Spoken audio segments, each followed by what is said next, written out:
Buenos días para todos nuestros asistentes. Es un gusto darles la bienvenida hoy a nuestro panel de tecnologías, transformación digital y propiedad intelectual en nuestra sala de asuntos transversales. El día de hoy, para este panel precisamente, contamos con una nómina de lujo. Tenemos unos invitados estratégicos, cada uno de ellos expertos en su área, que sin duda alguna nos darán una excelente intervención. Tengo el gusto de presentar como moderadora del evento a la doctora Luisa Herrera. La doctora Luisa Herrera es abogada de la Universidad Externado de Colombia, cuenta con un máster en propiedad intelectual de la University Queen Mary University of London. Actualmente se desempeña como docente investigador del Departamento de Propiedad Intelectual de nuestra casa de estudios, la Universidad Externado de Colombia, y trabaja también como coordinadora del área de propiedad intelectual de G. Herrera Abogados y Asociados. Doctora Luisa, bienvenida. Un gusto tenerla en nuestro panel. Adelante. El micrófono es suyo. Muchas gracias, Alejandro. Gracias a los organizadores de este evento, a la Universidad Externado de Colombia, al Departamento de Derecho Minero Energético, a la Asociación Iberoamericana de Derecho de la Energía y, por supuesto, a los panelistas porque estoy segura que será un excelente panel. Como lo anunciaba Alejandro, es un panel con expertos en cada una de estas materias y que de manera estratégica van a abordar los temas relacionados con el tema fundamental que es transformación digital, tecnologías y el sector energía. Entonces agradezco a los organizadores por permitirme moderar este panel y estar entre semejantes expertos en la materia. Sin hacer más preámbulos, quisiera solamente introducir el tema frente a algunos puntos esenciales, dándole ya el espacio a los panelistas en quienes se centrarán en la discusión principal y luego abriremos un espacio para preguntas y quizá para debate, para discusiones importantes que se hayan abierto con los temas importantes que se hayan tratado en la discusión.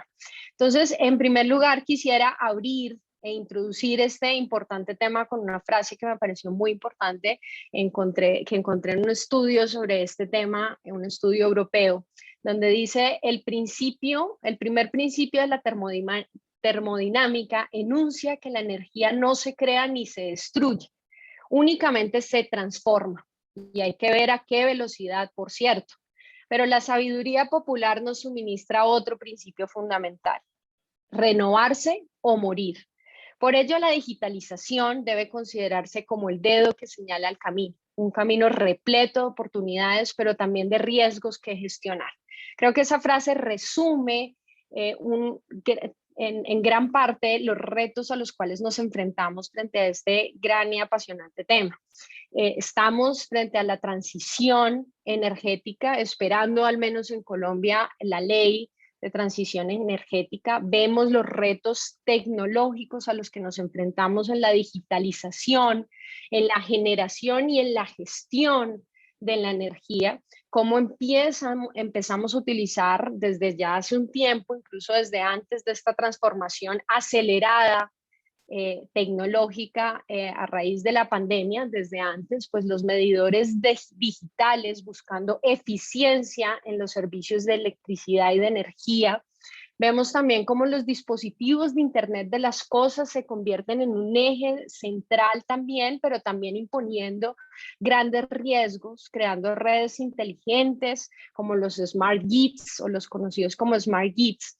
Vemos también esos retos que enfrentamos con el consumo de energía por parte de el Internet de las cosas, el blockchain, y cómo autores como Tapscott en su libro sobre revolución del blockchain plantean precisamente el consumo de energía como uno de los grandes desafíos a los cuales nos enfrentamos al implementar estas tecnologías. Existen necesarias capacidades de transformación tecnológica, optimización del Big Data. No es solamente un análisis de información, sino cómo el Big Data juega un papel principal en la descentralización y en la automatización de los servicios y de todo el sector. Frente a la ciberseguridad, nos enfrentamos frente a los retos que representa ataques de malware y cómo esto podría afectar un servicio esencial, la prestación de un servicio esencial. Y finalmente la gestión de los riesgos. ¿Quién va a asumir los riesgos de todo esto a nivel contractual, a nivel estatal? Y por eso el eje fundamental de las políticas públicas frente a la transformación digital. ¿Cómo funciona o cuál es el eje principal de todo lo que he venido introduciendo de manera muy general y que ahondarán los panelistas? Es la innovación. La innovación disruptiva de la cual venimos hablando años atrás, pero que se ha venido acelerando dadas las necesidades medioambientales, sobre las cuales seguramente ahondarán después, y frente a la necesidad de adoptar tecnologías verdes, cómo la propiedad intelectual constituye posiblemente, y lo discutiremos si es al lugar, el motor de la innovación, la propiedad intelectual, proteger esos conocimientos que se desarrollan alrededor de la tecnología, posiblemente si es patentable a través de patente. ¿Cómo funcionan estas patentes en este sector cuando tenemos una disposición en la comunidad andina, decisión 486 del 2000, a raíz de lo que también contempla el ATPIC, que es nuestra norma de propiedad intelectual en la Organización Mundial del Comercio, una prohibición que consiste en que no sea posible patentar aquellas tecnologías o aquellas invenciones que sean contrarias al medio ambiente, a la salud de la persona, al orden público y a la moral. ¿Cómo juega todo esto en esta discusión? Entonces son grandes preguntas con las cuales abro retos y para no quitar más el espacio de los panelistas, abro entonces la discusión. Estoy segura que se ahondará sobre ellas. Primero la doctora María Antonia hablará de políticas públicas en general, posteriormente se hablará de patentes en tecnologías verdes y en energías renovables y finalmente se tocará el tema de la ciberseguridad. Gracias, muchas gracias. Así es, damos paso en este momento a la doctora María Antonieta Merino. La doctora María Antonieta es abogada de la Universidad de Lima, especialista en regulación de servicios públicos e infraestructura de la Universidad del Pacífico y magíster en Derecho de la New York University School of Law. Es asociada senior en Smart Regulation Perú y del Banco Interamericano de Desarrollo. Doctora María Antonieta, muchas gracias por su asistencia y sus excelentes intervenciones. El micrófono es suyo. Adelante. Muchísimas gracias, muchas gracias por la presentación. Gracias por la invitación a CIDE para estar con ustedes esta mañana con el panel que me acompaña de tan altísimo nivel. Yo no podría estar más de acuerdo con lo que ha mencionado Luisa en la parte introductoria de este panel. Tengo una pequeña, muy pequeña presentación que va a tratar de resumir varios de los temas que quiero abordar. No sé si está ya, ¿se puede ver? Ok, Sí, genial, sí, muchas gracias. Entonces, como sé que tengo el tiempo escaso y voy a estar muy pendiente del tiempo para no afectar el desarrollo del panel, quiero primero plantear, para poder hablar de estos temas de políticas y tecnologías, y cómo pueden confluir el diseño de políticas y de cara a la tecnología, los avances tecnológicos, es importante primero partir de los problemas que podemos encontrar a nivel de los países latinoamericanos, ¿no? Sobre todo en los países de la región. Nosotros tenemos siempre como países un reto a nivel de diseño de políticas públicas. Normalmente nuestras políticas, y de hecho eso también se puede apreciar en las normas, son desarrolladas de una forma bastante tradicional con esquemas que no se sujetan o ya no se ajustan a los retos de las nuevas tecnologías. Las regulaciones y las políticas suelen ser muy rígidas en cuanto a permitir que, por ejemplo, existan cambios o novedades o que las empresas comiencen a introducir de forma tradicional o de forma común en sus procesos tecnologías, porque se encuentran sujetas a ciertas condiciones, a ciertas cláusulas, a ciertos estándares ya prefijados. Eso por un lado. Entonces, de cara a la persona que quiere implementar la tecnología nueva, va a enfrentar siempre un reto, y es que la tecnología avanza mucho más a prisa que la regulación o que las políticas públicas. Las políticas se tienen que acoplar o adaptar en estos escenarios. Y es un reto para la persona que realiza o emite la regulación o la política pública el diseñar de una forma tal que, en vez de restringir la capacidad que tienen las empresas de comenzar a innovar y desarrollar sus propuestas, pues impulsen estos esquemas. Ahora, de otro lado tenemos que adicionalmente el Estado, y esto ya lo había comentado Luis en la introducción, está lejos de ser digital o tecnológico, y hay que partir de una diferencia fundamental en este punto.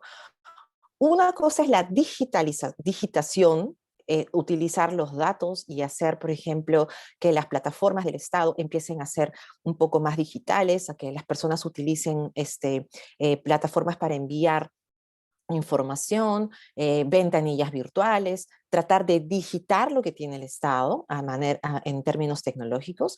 Y otra cosa completamente diferente y que requiere incluso una innovación mayor es lograr que el Estado sea digitalizado, no digitado, sino digitalizado, o sea, tecnológico.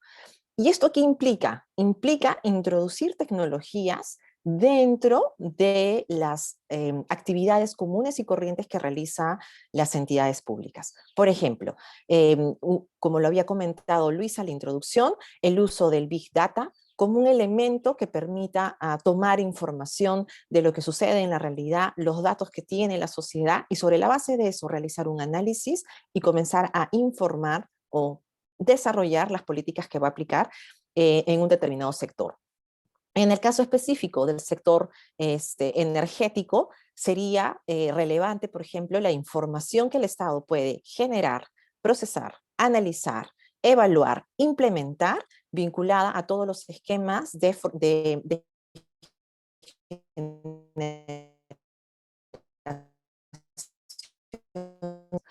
Entonces, hay una brecha muy grande que se tiene que cubrir todavía, porque por un lado tenemos un Estado que lo que ha buscado de alguna forma es adaptarse al uso de plataformas o de medios digitales para brindar servicios al ciudadano, pero otro elemento más importante y más difícil aún es contar con las capacidades suficientes de introducir la tecnología como parte de las actividades cotidianas y regulares del Estado, sobre todo para diseñar políticas o diseñar normas que van a también fomentar el uso de estas tecnologías en sectores estratégicos como el energético. Adicionalmente, dentro de los múltiples problemas que se encuentran, yo voy a destacar, por un lado, esta parte de diseño, y por otro lado, quiero destacar la parte de la falta de cooperación. No existen hoy por hoy mecanismos que permitan involucrar a distintas personas que pueden aportar en el desarrollo de diseño de políticas. Se hacen algunos esfuerzos puntuales en entidades para poder acercar a la ciudadanía o a las partes interesadas para que puedan comentar de alguna forma las propuestas que se buscan, las normas que se van a implementar o las políticas que se quieren aprobar.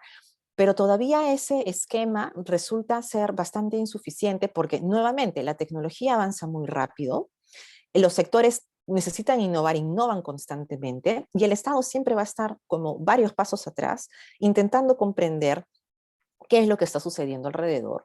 Y la cooperación lo que va a permitir de alguna manera es introducirse dentro de este esquema que le permita conocer cuáles son las nuevas tendencias, las innovaciones que se quieren implementar, los retos que se están verificando en la práctica y que impiden un uso mayor o mucho más acelerado de la tecnología, qué elementos pueden influir para fomentar la innovación, cómo podría diseñarse estas políticas o estas normas mirando estos elementos o estos esquemas.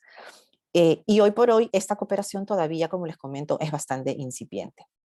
Entonces, estoy mirando mi tiempo. ¿Qué condiciones necesitaríamos para poder de alguna forma impulsar estos temas de tecnología en el sector energético y también tratarlo de atar a una planificación mucho más grande, mucho más amplia, mucho más integral por parte del Estado? En primer lugar, necesitamos ser conscientes de que estos problemas que hoy por hoy enfrentamos requieren una evaluación holística, ¿no? Este es un término que a veces se utiliza de una forma distinta, pero que me trae mucho sentido aquí, porque implica mirar los problemas de una forma integral. Si bien todos los sectores pueden estar o son abordados de manera específica a nivel sectorial, lo cierto es que el tema energético es un tema transversal y no debería tener una mirada sesgada o cerrada. Por el contrario, debería tratarse de propiciar una evaluación de la problemática con una mirada integral y tomando en consideración que las políticas a nivel energético necesitan o requieren ser fundamentalmente adaptativas y dinámicas. Cuando se aprueba normalmente una política, el reto para un hacedor de políticas o para una entidad pública es tratar de conseguir el objetivo que se ha alcanzado a nivel de la política. Y para eso se requiere cierto tiempo. Pero en el camino se olvidan de mirar cuál viene siendo el desarrollo de la implementación periódicamente. Y esta evaluación periódica de la política requiere que la entidad, que el Estado, constantemente esté retroalimentando de información para saber qué cambios va a formular. Entonces ya no se puede pensar en una política energética que se apruebe, por ejemplo, en un mes. Se aprobó, se cumplió con el objetivo de aprobar la política y no se vuelve a mirar qué pasó en 5 años o recién tratar de evaluar qué pasó luego de 5 años para ver si se tienen que introducir mejoras. Esa forma tradicional de formular políticas debería quedar desfasada porque la tecnología va a obligar al Estado, sobre todo en la parte energética, a tener que ser mucho más dinámico y mucho más adaptativo. Entonces, lo que se percibe o lo que debería ser considerado como una fotografía que va a ser incluida dentro de una política pública y también dentro de las normas concretas del sector, son un primer paso de lo que posteriormente se debería seguir mirando y verificando y controlando a lo largo del tiempo, de forma tal que estas políticas, estos objetivos, estas disposiciones respondan realmente a la necesidad del mercado. Otro elemento importante es el uso de tecnologías, o una condición fundamental es el uso de tecnologías como un objetivo. No hay pero cosa que mate la innovación de cualquier emprendedor, empresa o persona en el mundo que establecer reglas rígidas. La innovación requiere de tener la posibilidad o espacios para la creación. Entonces, más que propiciar que se adopten determinadas tecnologías específicas que pueden después conllevar a tener un elemento muy limitante en aplicación, lo que se tiene que propiciar es que se empleen las tecnologías que existan disponibles en ese momento para lograr los objetivos que se buscan. Y dejar que sea la persona que va a implementar la tecnología, la persona que tiene enfrente el riesgo, la que va a poder evaluar cuál tecnología, qué innovación resulta aplicable dependiendo de la problemática, del desarrollo que quiere realizar. Y ahí nuevamente se puede percibir la necesidad de esta adaptación y este dinamismo en las condiciones en las que se van a comenzar a trabajar estos temas. Y para ello, el Estado, si bien no va a perder este rol de control, este rol fiscalizador, este rol de lograr que las cosas se den en la práctica, tiene que pensar en mecanismos alternativos distintos a estos tradicionales. El uso de incentivos, actividades de fomento, son elementos que a la fecha pueden comenzar a ser disparadores importantes para competir por mejores tecnologías y lograr que nuevas innovaciones puedan ser incluidas dentro del esquema de la política energética. Vinculado a uno de los problemas fundamentales que vimos hace un momento, podemos hablar de la cooperación entre entidades. Esto es una verdad a nivel de todos los países, y es que todos nuestros países tienen innumerables sistemas, programas, proyectos, ¿no? Cada sector termina aprobando un esquema, una planificación, un proyecto, un programa, un sistema. Y no necesariamente todos estos elementos van a estar debidamente articulados. Nuevamente, la política energética, visto como política energética, no se tiene que verificar dentro del sector energético únicamente o como una actividad que debe recaer únicamente en el Ministerio de Energía o la entidad de energía a cargo, la Secretaría de Energía a cargo. Por el contrario, esto es un elemento que va de manera transversal. Entonces, ¿cómo adecuamos que estos objetivos puedan también calzar en otras políticas, en otros objetivos de otras instituciones? Requiere de una articulación muy menuda y muy estrecha de las entidades. Y ahí deberíamos pensar que más que el sistema por el sistema, y más que el programa por el programa, o sea, más que tener el programa o el sistema en un papel, es para qué nos sirve ese programa, para qué nos sirve ese sistema, para qué nos sirve ese proyecto, ¿no? ¿Cómo lo podemos articular? Tal vez menos puede resultar siendo mucho mejor y lograr que las entidades logren alcanzar una mejor articulación y el logro de los objetivos que se buscan. Y otro elemento importante que no quiero dejar pasar es que pueden existir también importantes problemas al momento de aplicar o desarrollar este tipo de esquemas, de políticas, por diferencias que pueden existir entre el gobierno central y gobiernos subnacionales, ¿no? Gobiernos federados, gobiernos regionales, gobiernos provinciales, gobiernos distritales. Entonces, esta articulación no solamente debe ser entendida como articulación entre sectores que forman parte de un mismo gobierno, sino también entre distintos niveles de gobierno. Y eso, a su vez, lograr que el sector privado, que la ciudadanía se involucre. Entonces, requiere de mucho, de mucha cooperación entre las entidades, de mucha apertura entre las entidades, de mucho entendimiento de la sociedad, pero que es necesaria para que este tipo de políticas puedan funcionar a la larga. Ahora bien, otro elemento importante que no quiero dejar pasar es el tema de la transparencia, la integridad y la apertura, ¿no? Normalmente las políticas, cuando son aprobadas por los estados, son ejercicios en los que únicamente se involucra el Estado, ¿no? Únicamente se involucra la persona o el sector responsable a cargo de la política. La ciudadanía, las personas que viven en ese país, se enteran de la política una vez que es aprobada. Y eso es un elemento de transparencia importante. Sin embargo, no debemos perder de vista que para que este tipo de esquemas funcionen y la tecnología sea un mecanismo que pueda realmente ser incorporado, se requiere de una participación un poco más activa. Y eso también requiere de una transparencia mucho más grande.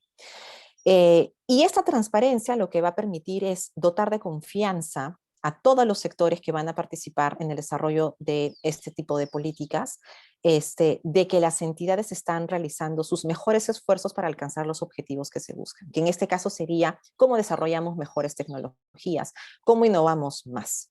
Pero también requiere, esta transparencia va a dar pie a una mayor apertura, ¿no?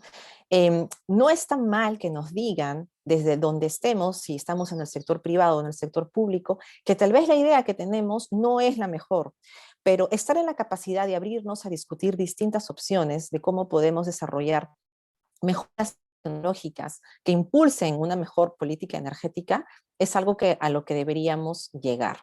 Entonces necesitamos, para que esto suceda, mejorar la información que se brinda en general, tanto de la persona que tiene a cargo la necesidad de desarrollar o de introducir esta tecnología o que quiere desarrollar la innovación, de cómo funciona o qué se espera o cuáles son los retos que tiene, como también de aquella persona responsable por formular la política energética o tratar de introducir estas innovaciones en la política. Entonces, va por los dos lados, no es que solamente es el Estado quien tiene que darme más información.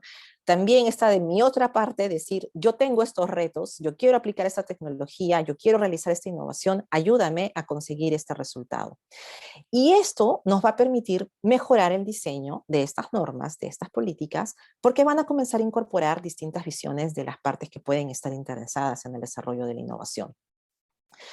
A través de la transparencia también y estos esquemas un poco más participativos, se reduce esta falta de certeza que puede existir sobre lo que el Estado quiere alcanzar, sobre lo que se consideró al momento de aprobar esta política, y finalmente que existan estos clash o estas suertes de contradicciones que a veces encontramos en procedimientos, en normas, en objetivos que distintas entidades tienen, ¿no? Y duplicamos a veces el esfuerzo que puede tener enfrente una persona que quiere realizar una innovación o una mejora tecnológica. También con estos esquemas de transparencia y participación evitamos que existe una falta de certeza sobre la forma como se está evaluando la información al momento de adoptar la decisión. Y por eso podemos decir perfectamente cuando al momento de hacer un análisis, si la información que se está incorporando, si la información que se está introduciendo dentro de este esquema es la correcta, es la certera o es la apropiada, ¿no? Y un elemento importante que quiero destacar en el último minuto que me queda es el fortalecimiento de las capacidades. No está de más comentarles que uno de los grandes retos que van a enfrentar las entidades públicas va a ser, o sea, no solamente cómo introducimos la tecnología como parte de nuestras actividades, y ahí viene el tema de cómo utilizamos la inteligencia artificial, por ejemplo, para apoyarnos en el análisis, cómo utilizamos el Big Data para apoyarnos en estos esquemas. Estamos incluyendo toda la información, sino que también requiere de personas que sepan utilizar esto en la práctica, ¿no? Un cambio, una modificación de lo que tradicionalmente se ve, porque quien va a tener un peso importante dentro del quehacer de la evaluación, ya no solamente es la persona que originalmente tenía a cargo realizar estas evaluaciones, que podía ser el abogado, el economista, ¿no? El responsable de la agencia vinculado al tema, sino que vamos a tener que pensar en, ok, tenemos que considerar tal vez incorporar personas que sean profesionales en manejo de datos, profesionales en manejo de tecnología, profesionales que nos puedan dar el soporte para poder introducir esta tecnología también y que nos expliquen cómo en la práctica funciona. Porque al aplicarla nosotros podemos entender también cuáles son los retos que tienen las otras empresas a las que yo quiero llegar cuando utilizan la tecnología. Y finalmente, la planificación es clave. El hecho de que se hable de una política dinámica, de una política adaptativa, no quiere decir que no va a ser una política planificada. Y para que exista una adecuada planificación, lo que se requiere es, primero, poder hacer un diagnóstico apropiado de lo que tiene el país en este momento. La información, por lo tanto, va a ser fundamental para que podamos tener un buen punto de partida y lograr alcanzar este desarrollo de políticas que puedan ser viables y que puedan servir, que realmente sirvan para los objetivos que nosotros queremos alcanzar, que es mejorar el uso de tecnologías, mejorar la forma como nosotros producimos energía. Y eso nuevamente no va a ser un problema que solamente va a calzar en el sector energético. Esto es un tema que es transversal. El uso de tecnología, el uso de la energía también es un tema transversal. Entonces, sí va a ser necesario dentro de esta articulación comenzar a pensar de manera más macro en cómo logramos planificar de mejor manera para alcanzar los objetivos que queremos como país. Bueno, esta es la presentación que tenía para darles el día de hoy y les agradezco nuevamente el tiempo y la invitación en este congreso. Muchísimas gracias. Muchas gracias, doctora María Antonieta, por tan clara y excelente exposición. La doctora María Antonieta planteaba la necesidad también de los incentivos y tocaba un término muy importante en esta discusión, la flexibilización. Lawrence Lessig, que escribe sobre tecnologías, se dice que cada época tiene su regulador potencial y cada regulación también puede llegar a atentar o no contra la libertad.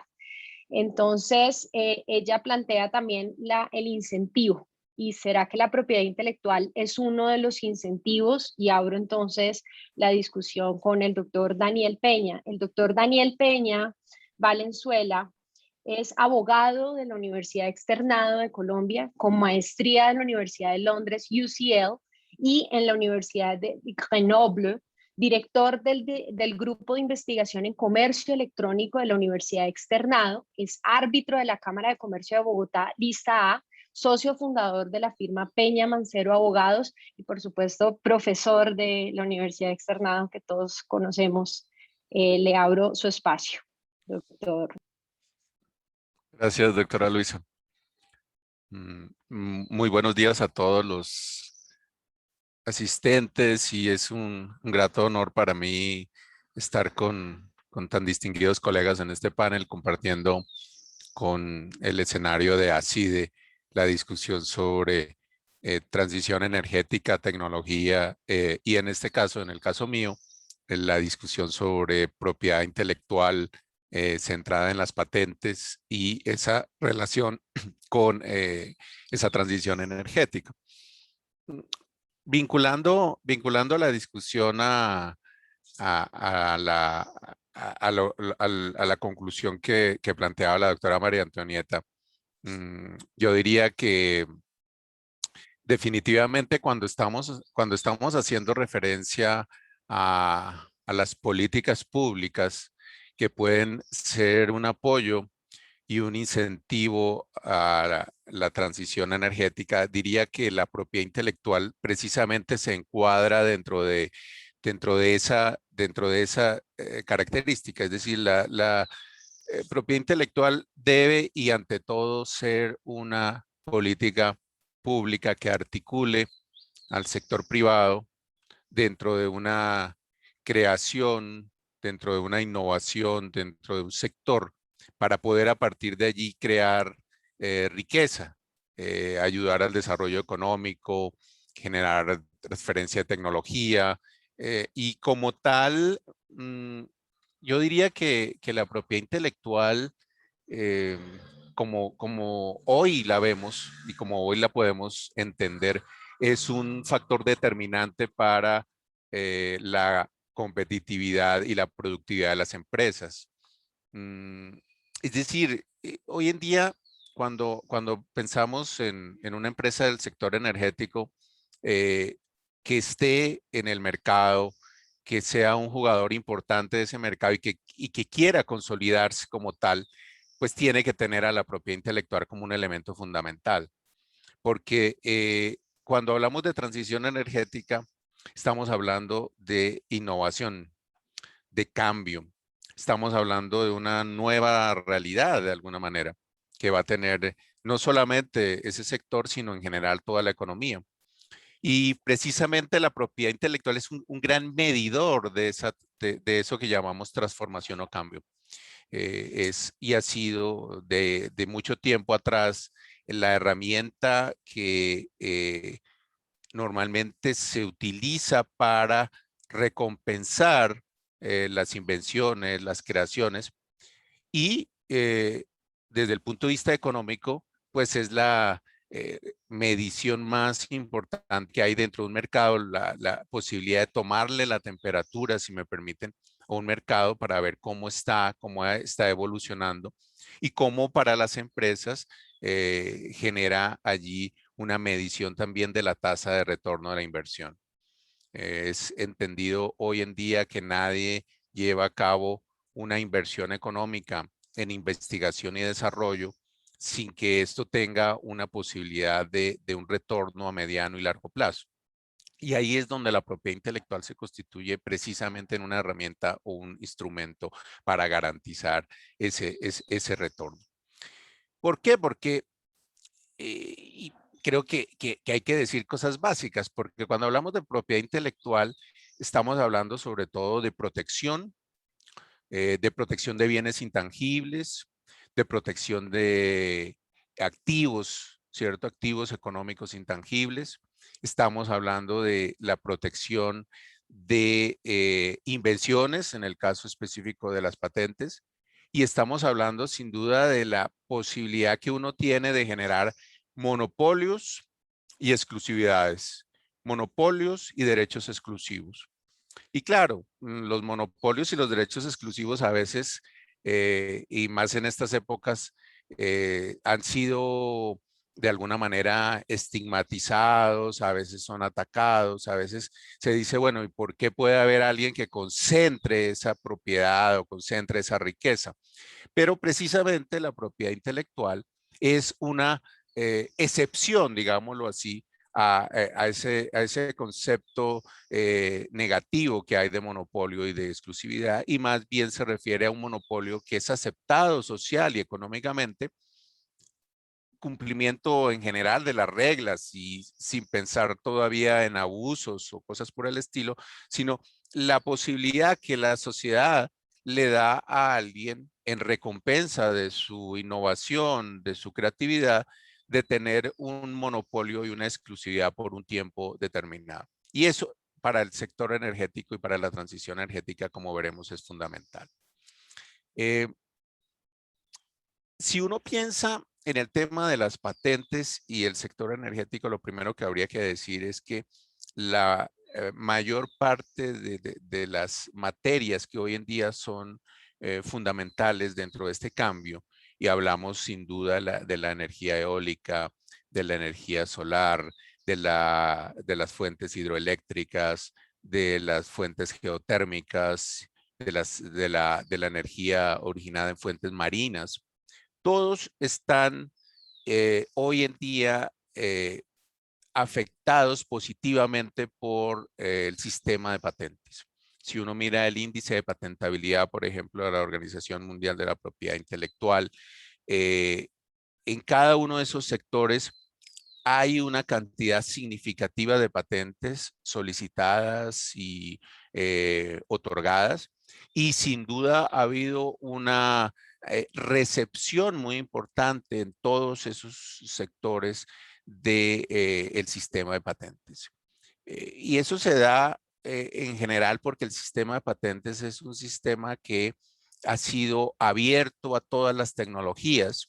Y hay un punto, digamos, inicial importante, fue el acuerdo de ADPIC, al que de alguna manera hacía también referencia la doctora Luisa, que en 1994 otorgó una opción amplia de patentabilidad a todos los sectores, productos, procedimientos y servicios, sin ninguna exclusión de dominio, sin mayores excepciones.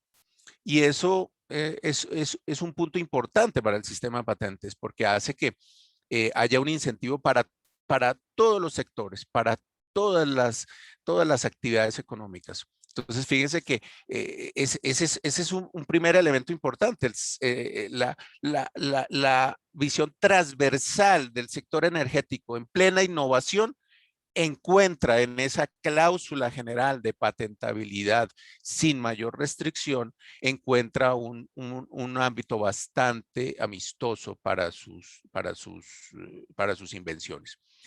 Claro, el sistema de patentes es exigente, pueda que no sea en lo que llamamos la materia patentable, sino es exigente en los requisitos. Los requisitos de patentabilidad, en todo caso, para el sector energético se mantienen. Son principalmente la novedad, la altura y el nivel inventivo y la aplicación industrial o la utilidad industrial. Si una invención cumple esos tres requisitos, puede ser objeto de patente sin que el sector o la aplicación que él tenga, por ejemplo, al sector de la energía, pueda llegar a ser un obstáculo para esa patentabilidad. Si pensamos en si ese sistema de patentes es amigable a una transición energética que, como dice el título del Congreso, es global, ¿cierto?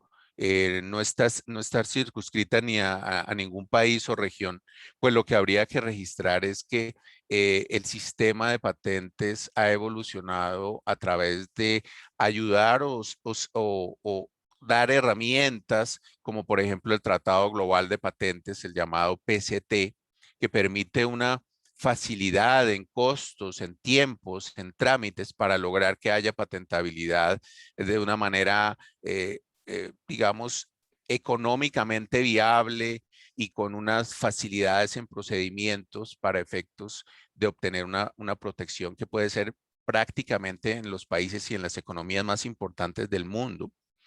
Entonces hay una facilidad para que haya esa globalización. Así que uno diría que el sistema de patentes es uno de los primeros sistemas globales que hay dentro de la economía mundial. Hay una cantidad importante de trabajos de armonización a nivel de formalidades, pero también a nivel del entendimiento de los requisitos mismos o criterios de patentabilidad. Entonces, hoy en día podríamos decir que eso que yo relato sobre la novedad, sobre el nivel inventivo, es una característica prácticamente de todos los países y de todos los sistemas que tienen que ver con la patentabilidad. Entonces uno entendería que una persona que busca seguridad jurídica y un inversionista sabe a qué atenerse cuando está desarrollando e investigando en un determinado cambio tecnológico, pues allí va a encontrar que muy probablemente ese sistema va a ser un sistema que va a tener unos sistemas y unos criterios que le van a favorecer para su registro.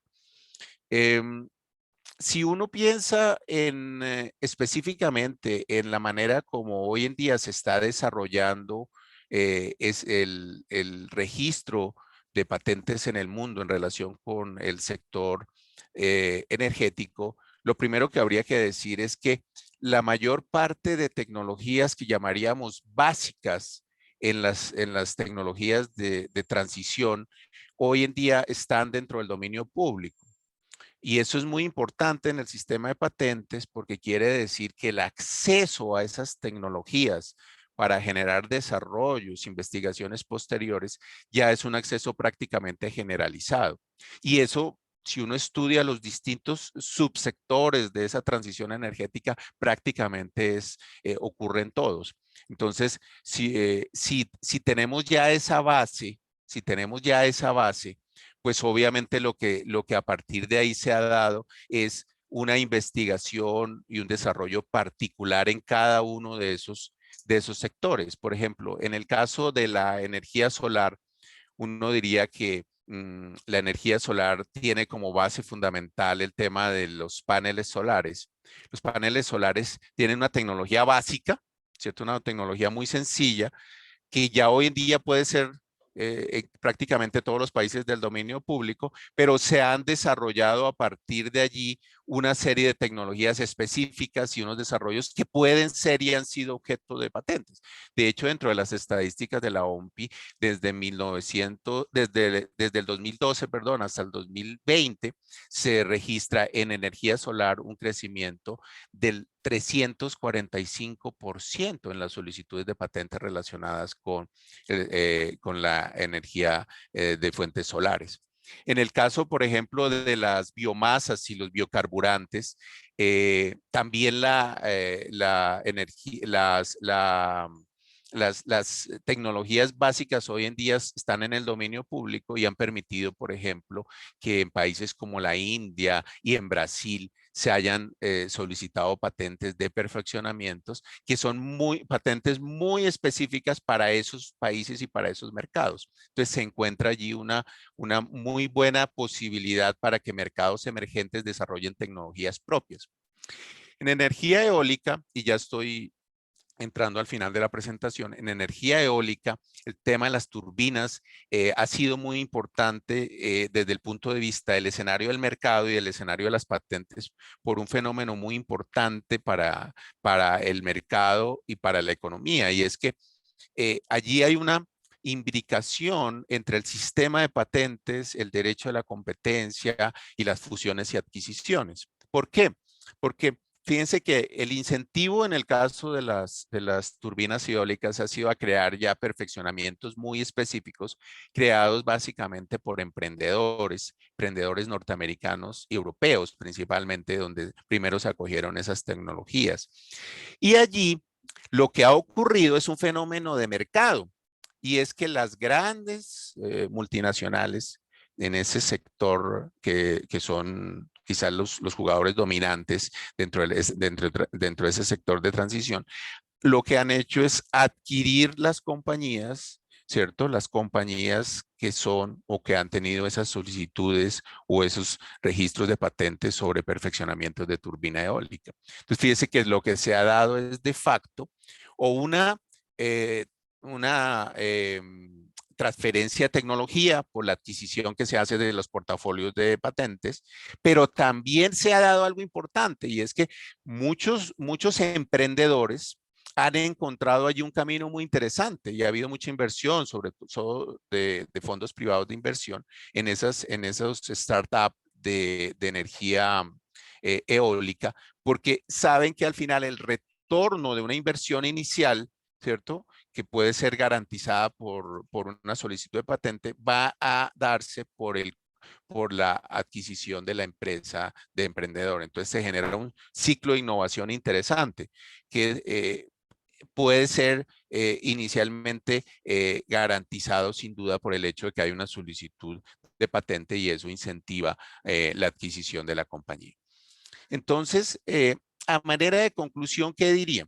A manera de conclusión diría, primero, que la transición energética como transición implica en buena parte productos, servicios y en general un cambio y una transformación en innovación, para lo cual la patentabilidad es una excelente política pública, una muy buena forma de incentivo económico y jurídico, y una muy buen canal de monetización de esas nuevas creaciones. Dos, que la patentabilidad per se pueda que no baste, pero puede llegar a ser un mecanismo importante para generar dentro del mercado unas formas no solamente de protección, sino también de transferencia de tecnología, de incentivo a los emprendimientos y en general a la inversión, que es sin duda la propiedad intelectual una buena garantía de seguridad jurídica por ser un sistema global para garantizar las inversiones, que sabemos que en muchos de esos subsectores son y deben ser cuantiosas, y que como sistema global, sin olvidar que tiene unos obstáculos, si me permiten, o unos umbrales de entrada relativamente altos por la exigencia de los requisitos, de aquella novedad, de aquel nivel inventivo de aplicación industrial.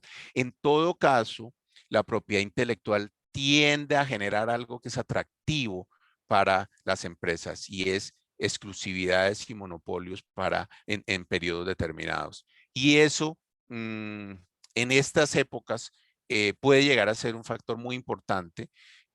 Obviamente, si pensamos en la idea de cómo las políticas públicas y cómo los estados también están muy atentos a lo que va a pasar con esa transición energética, pues entenderíamos que muchas de las políticas públicas en patentabilidad deberían estar enfocadas a evitar los abusos, a que haya unos usos y unos licenciamientos leales y bajo términos de mercado, y que finalmente ese monopolio o derecho no termine siendo algo que se convierta en un obstáculo para algo que nos va a acompañar como la transición energética probablemente 2 o 3 décadas.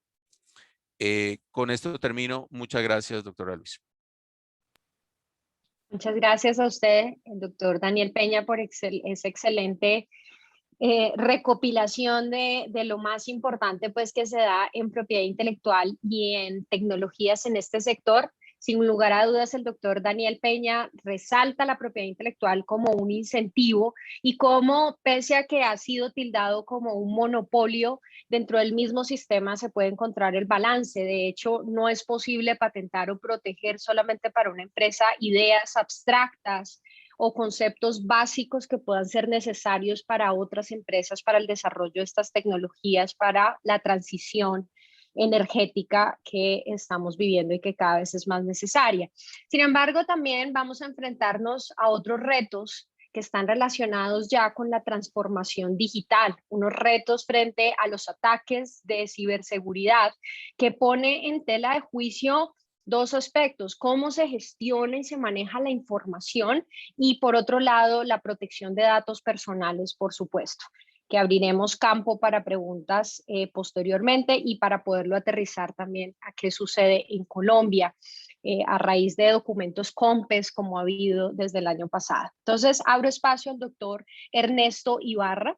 Doctor Ernesto es licenciado y maestro en Derecho por la Universidad Nacional Autónoma de México, UNAM, y doctorando en Derecho por la Universidad Panamericana. Actualmente es vicepresidente de la Federación Iberoamericana de Asociaciones de Derecho e Informática, FIADI, y profesor de Tecnológico de Monterrey Campus Santa Fe y de la Universidad Virtual Anáhuac, México. Muchas gracias, doctor Ernesto. Le abro espacio.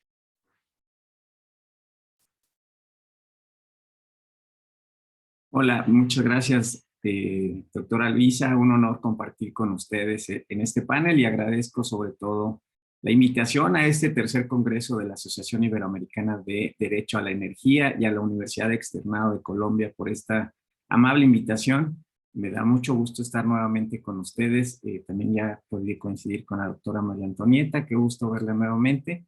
Y pues saludos a quienes pueden acompañar en esta sesión. Me parece que este panel abre una perspectiva interesante sobre los distintos tópicos que aborda el sector energético, con este enfoque de la transición energética, pero además de enfoques transversales hacia otros sectores. ¿Me puede decir, por favor, doctora Luisa, si se ve bien la presentación? Sí, señor, ahí se ve. Excelente, muchas gracias. Entonces, en esta lámina, pues, tengo algunos puntos que espero abordar pues, en el tiempo que me confirieron, para por lo menos esbozar cuáles son los grandes temas en el cruce de la ciberseguridad del sector energético, la transición energética, la seguridad energética con una perspectiva sostenible. En primer lugar, decirles que la ciberseguridad no es un elemento exclusivamente para el sector de las tecnologías. Ya lo mencionaba también la doctora Antonieta, de este enfoque holístico dentro del, ya sea de la perspectiva del diseño de políticas públicas o de la operación de esta política específica de la ciberseguridad. También existe este enfoque integral holístico que permite la diversificación de los actores, que exige la colaboración, la cooperación y distintos elementos. Una de las grandes diferencias que ha habido en los últimos años es pasar de una definición de seguridad de la información como un componente que refería a elementos de computación, de informática, de información, que tiene como objetivo proteger la integridad, la confidencialidad y la disponibilidad de la información. En los últimos años, dada la relevancia de la tecnología, el uso generalizado en el ámbito internacional, hemos podido abordar en distintos escenarios, sobre todo en escenarios de la ONU, de la Unión Internacional de Telecomunicaciones, y ante el creciente fenómeno de la interconexión o de la hiperconectividad global y de los riesgos y amenazas a nivel internacional, entendiendo que el fenómeno de la conectividad o la sociedad digital, pues estos riesgos a los que se refería ya la doctora Luisa, de los riesgos y amenazas y la capacidad de entender cómo gestionarlos, nos integra en la esfera global. Entonces, se han propuesto ya definiciones en el plano internacional de ciberseguridad, donde incluye elementos de política pública, de regulación, de normas y estándares técnicos, de cultura de concientización para el trabajo de elementos de educación, de formación, de capacitación permanente a todos los actores y sectores, incluyendo la sociedad civil. En este sentido, todas estas acciones dirigidas a la seguridad de la información nos permite vislumbrar que hay una diversidad y un campo de acción donde todas las profesiones tenemos algo que hacer. Entonces, bueno, partiendo de ese punto de definición, la importancia de proteger el sector energético y en este contexto del Congreso, me parece que redunda en, por un lado, las infraestructuras críticas del sector energético y la propia vitalidad que tiene la energía en el día a día de las operaciones, de las autoridades, de la sociedad, hace que la energía sea, pues, digamos, el motor, sobre todo en temas de electricidad, pero cada una de ellas tiene una incidencia altamente, digamos, fundamental para la continuidad de las operaciones del sector privado o público, en el caso de servicio de transporte o la movilidad, en el caso de los servicios de gobierno, los trámites y servicios. También lo es para efectos sanitarios y lo vemos hoy en el caso de la pandemia, donde incluso desafortunadamente hemos visto que instalaciones sanitarias han sido atacadas a través de Internet, a través de un ataque de malware que ya vamos a referir más adelante. Y entonces la energía está altamente vinculada con un funcionamiento óptimo, con la continuidad de la operación, con la continuidad de los negocios, y que si llegamos a quedarnos sin energía o una mala distribución de esta en cualquiera de sus etapas de la cadena de suministro, la afectación no solo es para la entidad que administra, sino tiene repercusiones, dado que se interrumpe esa continuidad o ese funcionamiento óptimo, puede repercutir en muchas personas más, como es el caso de una ciudad que se queda sin electricidad, hospitales que no pueden operar porque no hay electricidad, o incluso daños al medio ambiente, como hemos visto en algunos ataques dirigidos pues a presas o a plantas de energía nuclear. Entonces, esto es un poco digamos, la puerta a dimensionar, dado que el valor de la energía, del sector energético redunda hacia otros sectores, es importante mirar la ciberseguridad del sector energético, pero de una forma cruzada hacia otros sectores e incluso entendiendo que la energía es un fenómeno transnacional. Es decir, hay muchos países, hablando en el caso específico de la región, donde las líneas de transmisión pues van de un país a otro a través de convenios, etcétera. Entonces, esto nos debe hacer mirar un efecto o un fenómeno que va más allá de nuestros países. Existen dos grandes fuentes de amenazas, que es el caso de amenazas creadas por la naturaleza, amenazas creadas por el hombre. En el caso de amenazas por la naturaleza, pues hemos podido observar algunos incidentes que se han dado en infraestructuras críticas provocadas por terremotos, por lluvias, por tormentas eléctricas. Entonces, debemos contemplar estas fuentes de amenaza para que establezcamos controles y ese mecanismo de gestión de incidentes para mitigar el impacto. Entonces, eso es algo importante. Y otro elemento que ya nos refiere más a este mundo conectado a nivel global, que son los ciberdelitos o los ciberataques. Dentro de estos tenemos una infinidad de variables. Voy a referir solamente algunos, pero un elemento muy importante es la ingeniería social. Es decir, esa capacidad intelectual de maquinación de una persona o de un grupo para hacer caer en engaño a otra persona o una organización para efecto de que pueda, no sé, descargar un archivo, darle clic en un link que le envían a los trabajadores de una infraestructura crítica del sector energético y con ese engaño logran hacer llegar un malware, un software malicioso que puede, entre otras cosas, cifrar la información, robar los datos personales de los trabajadores, de los directivos, afectar la integridad o la confidencialidad, por ejemplo, de un contrato comercial o de un contrato o incluso de estos elementos que nos hablaba el doctor sobre la propiedad intelectual. Es decir, tenemos mucho que proteger, hay mucho en juego, no solo en el sector energético, sino en general, porque todo hoy día se está convirtiendo en información e información digital. Y a pesar de que estemos detrás de una muralla, detrás de un grupo elite de seguridad, incluso con perros de ataque, pues a través de internet, por un mensaje a WhatsApp, por un mensaje de correo, puede un grupo delincuente, de delincuencia organizada incluso, iniciar un ataque. Entre otros tenemos también el phishing, que es justamente valiéndose de este engaño, que puede enviar un mensaje por correo electrónico, por alguna plataforma de mensajería, con el objetivo, ya les decía, de instalar un malware que luego pueda espiar a los usuarios, pueda extraer información o pueda cifrar. En este último caso ya podemos hablar de ransomware.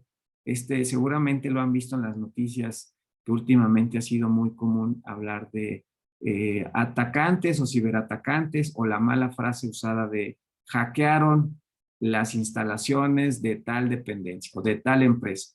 Entonces, este delito en particular, pues tiene distintas formas de llegar. Normalmente es a través del phishing. Una vez que el malware ataca y se instala en los sistemas, puede generar un cifrado de información, y a cambio de devolver esa información, o incluso amenazando para no publicar la información que pueda ser personal o de contratos o de inversiones, etcétera.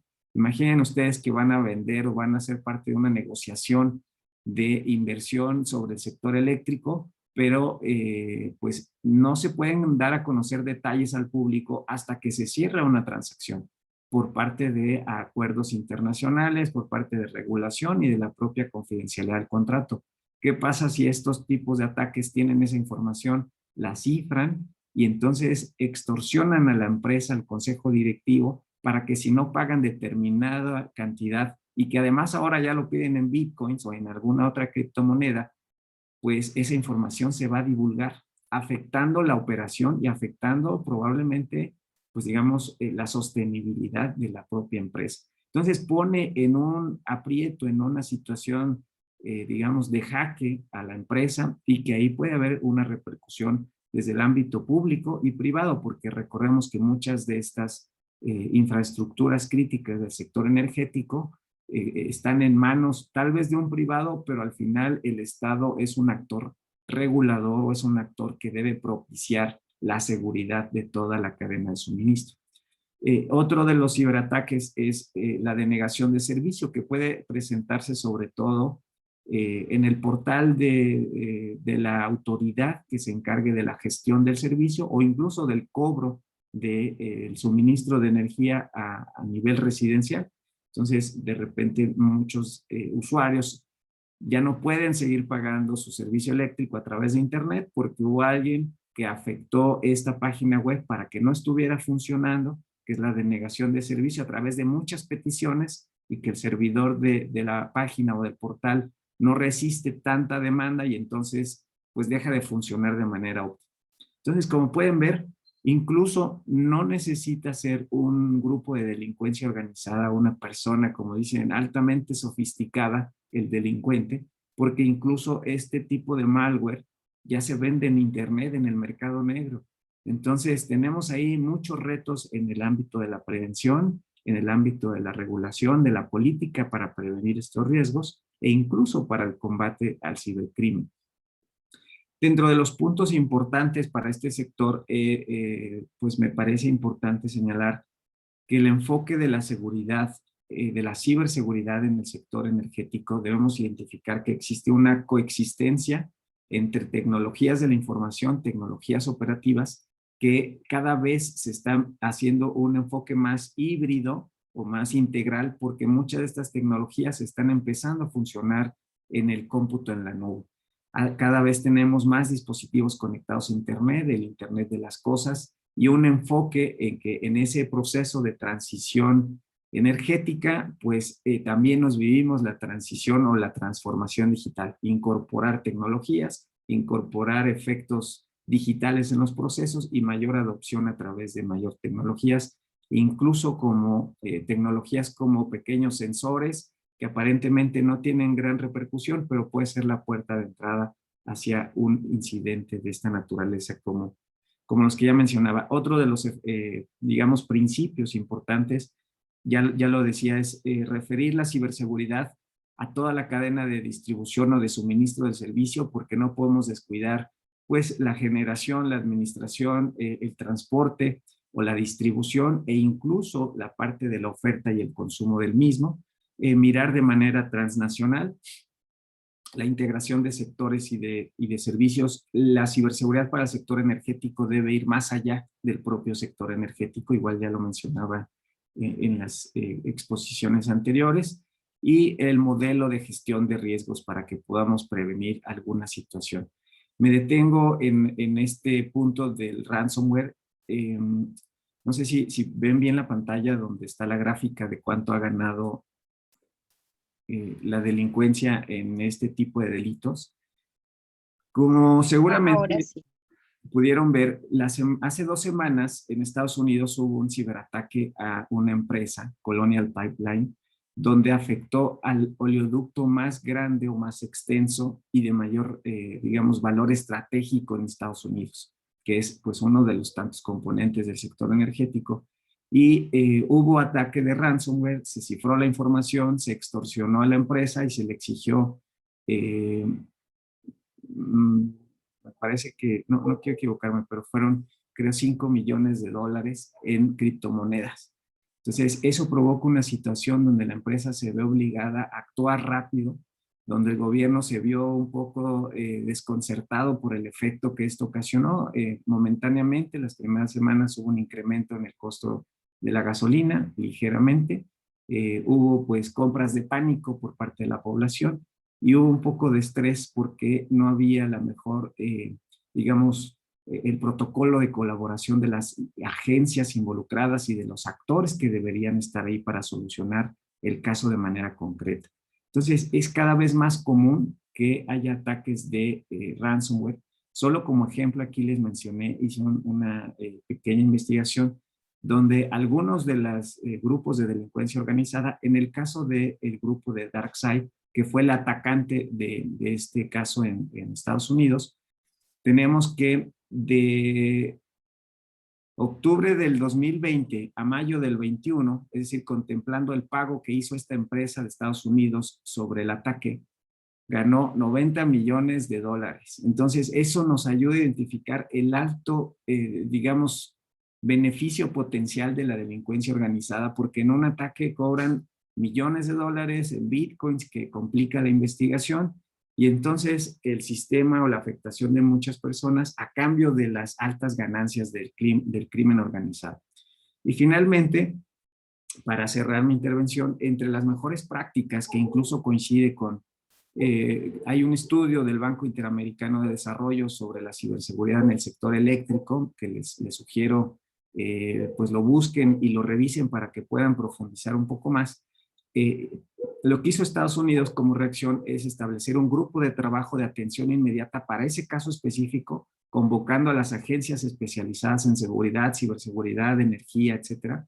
Crearon un equipo de respuesta para ese momento y a partir de ahí también el presidente Biden publicó una estrategia para mejorar la ciberseguridad de la nación, dándose cuenta que existían distintas vulnerabilidades y que había áreas de mejora, sobre todo en la colaboración y cooperación entre el sector público y privado y en los mecanismos de gestión de incidentes o de incidentes cibernéticos. Entonces, este es un, pues digamos, un elemento que nos permite identificar la urgencia de contar con políticas nacionales de ciberseguridad, con estrategias particulares del sector energético que tenga estos principios que mencionaba, gestión de riesgos, que cruce sectores hacia otros ámbitos de la política pública, la integración de políticas eficientes que involucre a todos los actores, no se puede hacer de manera distinta, la creación de equipos de respuesta a incidentes dentro del sector privado y del sector público y una estrecha colaboración, transmitir la importancia de la concientización a la población en general, establecer mecanismos de formación y de capacitación permanente tanto a autoridades como a empleados de estos sectores, y sobre todo tener presente que el desarrollo y de este proceso de transición energética aunado a la transformación digital, pues nos hace cada vez más dependientes de la tecnología y por ende incrementarán los riesgos, incrementarán las vulnerabilidades y no podemos hacer Doctor, menos que doctor Ibarra. menos que ponernos a trabajar en ese sentido. Muchas gracias por la invitación. Muchas gracias, doctor Ibarra, por su excelente exposición y además muy, muy clara por todos los temas técnicos que están involucrados. Discúlpeme, me pidieron por temas de tiempo. Tenemos un espacio breve de preguntas. No veo en el texto, en los mensajes que haya preguntas, salvo que alguien quisiera escribir alguna pregunta para leérsela a los panelistas. Solamente veo que hay un punto en común, que son necesarias unas políticas orientadas a flexibilizar, a incentivar innovación y a su vez pues atender los riesgos de ciberseguridad, esa asunción de riesgos. Entonces le traslado esta pregunta de manera abierta a todos los panelistas. ¿Cómo ven la posibilidad de que haya una unificación global frente a estas políticas y afrontar estos retos de manera global? Sé que cada estado lo necesita, pero ¿cómo hacerlo de manera global, dado que son retos globales? Si alguno quisiera, de manera muy, muy breve, que tenemos un minuto, básicamente. Gracias. Podría brevemente comentarlo. Normalmente nosotros tenemos, al menos en los países de la región, la tendencia, y eso le pasa a países en vías de desarrollo, a hacer esta extrapolación de políticas o extrapolación de normas internacionales. Y lo que se busca es que más o menos tengamos los mismos estándares, pero para que esto sea posible en la práctica, lo que necesitamos es también un poco como que tropicalizar lo que se va a extrapolar o lo que se va a importar a nuestra realidad, ¿no? Y ver qué tantas brechas existen para trabajar en esas brechas. Por eso sí es importante, me parece, hacer un diagnóstico que involucre este análisis de información de qué cosas tenemos en la práctica, qué nos falta, e ir trabajando, ¿no? Más que una simple importación automática de una política internacional o de normas internacionales sin un previo análisis. O sea, sí se requiere tener un punto de partida que identifique cuáles son nuestras brechas para poder trabajar en esas brechas. Perfecto. Creo que la doctora María Antonia ha resumido un poco y menciona brechas. Muchas gracias a todos. Por temas de tiempo me piden cerrar aquí el evento, pero muchísimas gracias. Pues este link para este panel, por supuesto, continúan con el evento. Doctor Ernesto Ibarra, doctora María Antonieta y doctor Daniel Peña, muchas gracias por toda la luz y las excelentes exposiciones que nos han brindado en este evento. Gracias a los organizadores, que estén muy bien. Gracias a todos los asistentes.